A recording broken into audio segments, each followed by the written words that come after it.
आज का हमारा डिस्कशन टॉपिक टेंसेस के हवाले से है।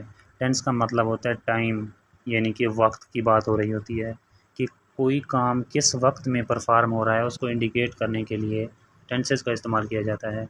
इंग्लिश ग्रामर के अंदर सबसे बेसिक चीज़ जो बैकबोन है ग्रामर की, वो यही टेंसेस होते हैं। टेंसेस के अंदर ये चीज़ देखी जाती है कि वर्ब का इस्तेमाल किस तरह से करना है और उस वर्ब को कोई एक्टिविटी, कोई काम कब परफॉर्म हो रहा है उसको इंडिकेट करने के लिए यूज़ किया जाता है। इसके 3 मेजर काइंड्स हैं: present tense, past tense and future tense.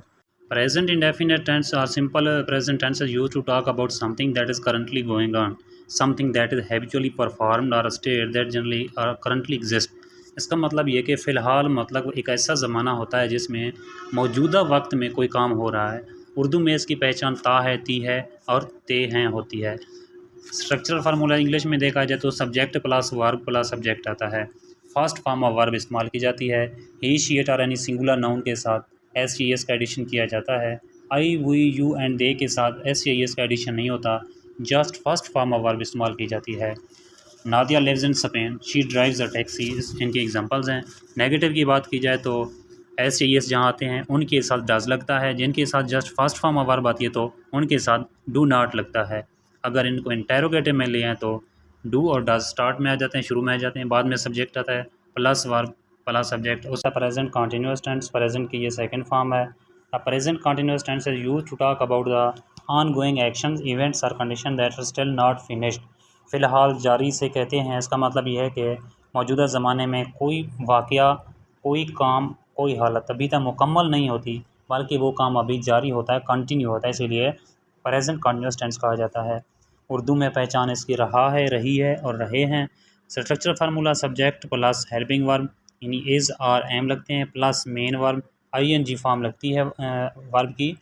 First form के साथ आईएनजी का एडिशन करेंगे प्लस सब्जेक्ट लगा लेंगे। तो जब नेगेटिव बनाएंगे तो इज़ आर एम के बाद नॉट लगा लेंगे। उसके बाद जब इंटेरोगेटिव बनाएंगे तो इज़ आर एम स्टार्ट में लेंगे, at the end interrogative mark यानी सवालिया निशान लगाना बिल्कुल नहीं भूलना।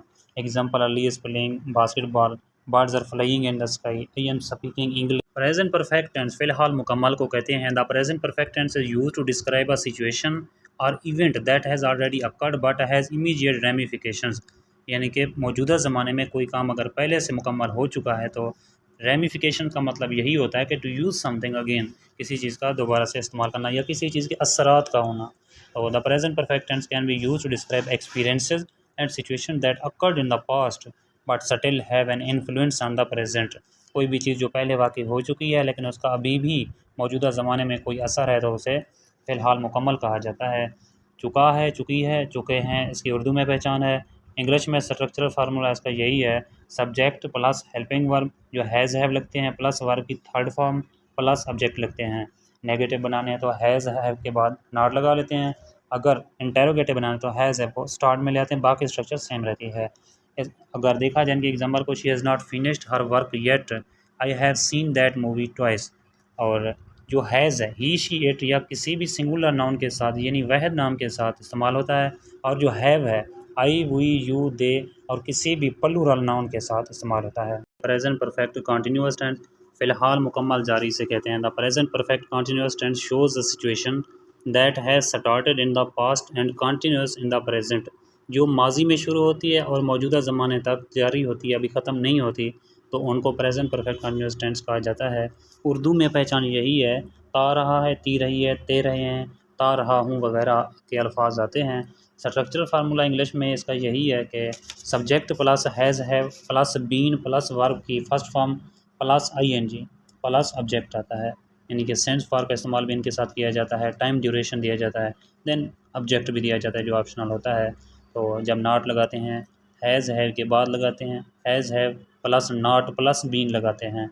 हैज़ बीन हैव बीन के बाद नॉट नहीं लगाना, हैज़ हैव के बाद नॉट लगाना है। तो जब इंटेरोगेटिव बनाते हैं तो हैज़ हैव स्टार्ट में आते हैं, फिर सब्जेक्ट आता है, उसके बाद बीन आता है। Example, I have been learning English for many years. Next है he has been working year since 2010।